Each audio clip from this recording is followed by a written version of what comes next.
In 2018, the Unicode Consortium introduced the parrot emoji in honor of the party parrot, an internet meme. But parrots, although cute, are good at one thing: repeating what you tell them. Russian ambassadors are disinformation parrots. They repeat disinformation from the Kremlin's fake factory. But this is StopFake, the place where we've been debunking Russian fake news for 5 years now, and we caught the Russian parrot to the European Union, the ambassador, was doing just that. So let's get to it. Earlier this month, on July the 8th, Vladimir Chizhov, the Russian ambassador to the European Union, gave a long interview published on Euractiv, the website of the foundation Euractiv, a not-for-profit organization that positions itself as a hub at the intersection of legacy media, Europe, and democracy. In his interview, he talks about the problems of nuclear disarmament, elections in the European Union, Russian energy projects, the situation in Ukraine, and the investigation into the downing of Malaysian Airlines flight MH17 that was shot down by the Russian military over occupied eastern Ukraine on July 17, 2014. StopFake analyzed this interview, and well, we found some inaccuracies, some manipulations, and outright lies. Regarding the treaty on the elimination of intermediate-range and shorter-range missiles, also known as the INF Treaty, Ambassador Chizhov said, quote, "If there are two parties to a contract, there can be mutual accusations. That was it. We had enough evidence of U.S. violations. But instead of sitting together and discussing a possible way out, Washington decided to act unilaterally and cancel the treaty." Now, the INF was signed in 1987 by Mikhail Gorbachev and Ronald Reagan. The treaty stipulated that all land-based missiles with a radius of 500 to 5,500 kilometers were to be completely eliminated from both countries' arsenals within a few years, and both sides agreed to refrain from including these kinds of missiles in the future. Since 2014, the United States has claimed that Russia has violated the INF Treaty, having in its arsenal a land-based cruise missile at a distance of more than 500 kilometers, a 9M72N missile. According to NATO classification, it's called an SSC-8. The American intelligence services gave evidence to their NATO partners, and according to their information from 2008 to 2011, Russia was conducting tests of a banned missile at the Kapustin Yar test site. Russia nevertheless recognizes that it has missiles of the type 9M72N, but assures that their range does not exceed 500 kilometers, and therefore they do not fall under the INF Treaty. In January 2019, the Ministry of Defense of the Russian Federation, at a briefing for foreign military attachés, showed the rocket in question. But according to military experts, this product has nothing to do with 9M729. Russia, in turn, also accuses the United States of violating the INF Treaty.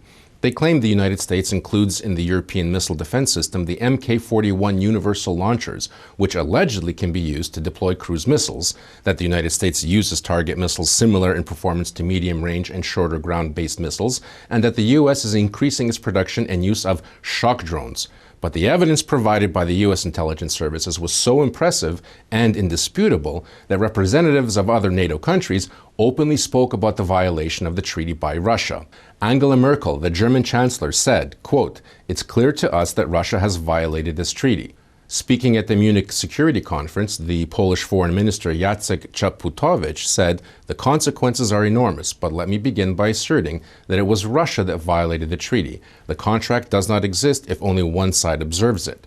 And the Romanian Ministry of Foreign Affairs said, quote, "Any attempt by the Russian Federation to deny this fact is blatant misinformation and an attempt to divert attention from the real violation of the INF Treaty by the Russian state."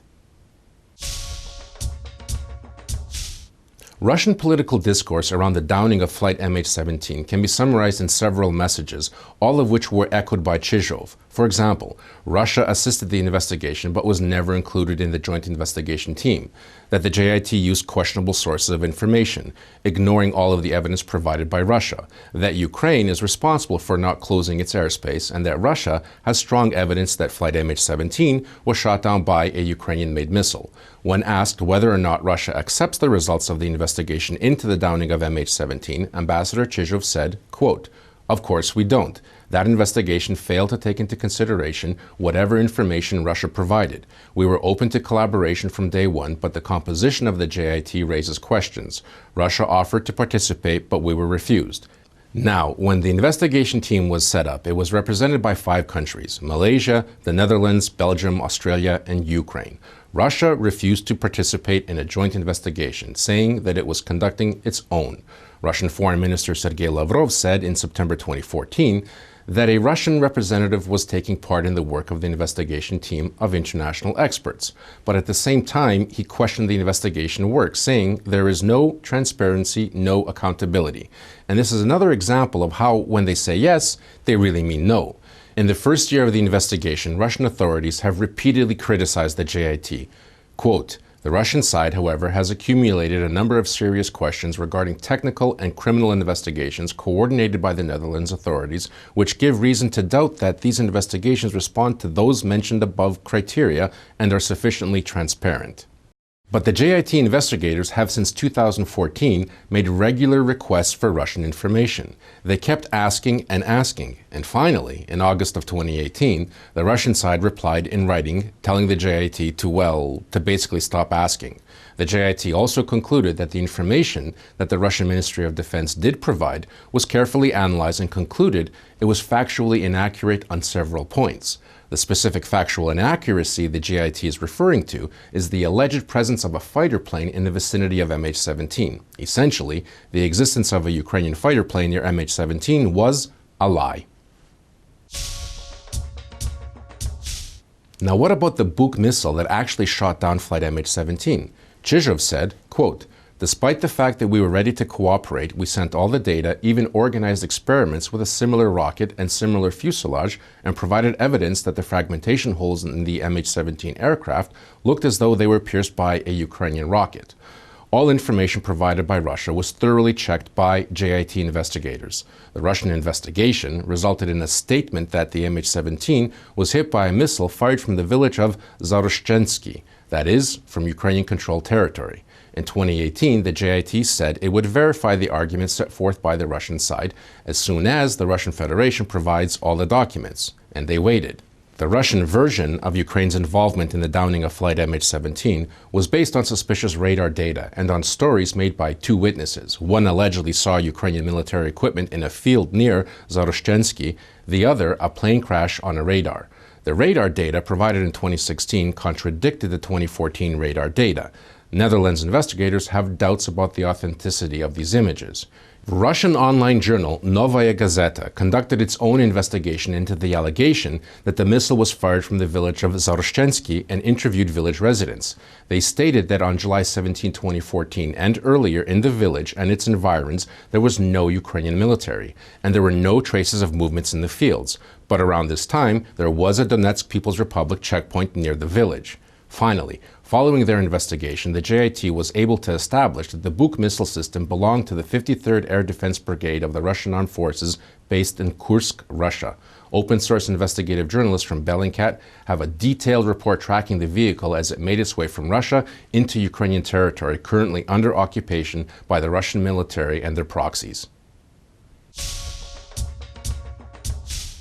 Immediately after the downing of MH17, Russia began to blame Ukraine for not closing its airspace over the combat zone.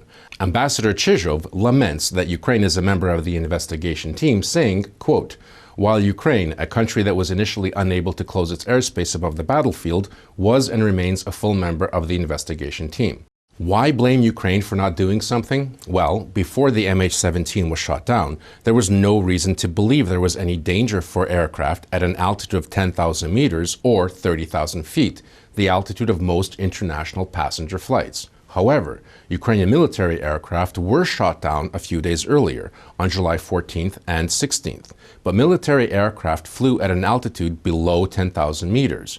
Ukraine had only 3 days to assess the situation, and there was no reason to believe that passenger aircraft could be used as targets. In fact, in 2015, during a visit to the United Nations, Pavlo Klimkin, head of the Ministry of Foreign Affairs of Ukraine, said, quote, "At that moment, we did not realize that such a threat exists and that Russia could send to the Donbass such a highly accurate system that could shoot down a passenger aircraft."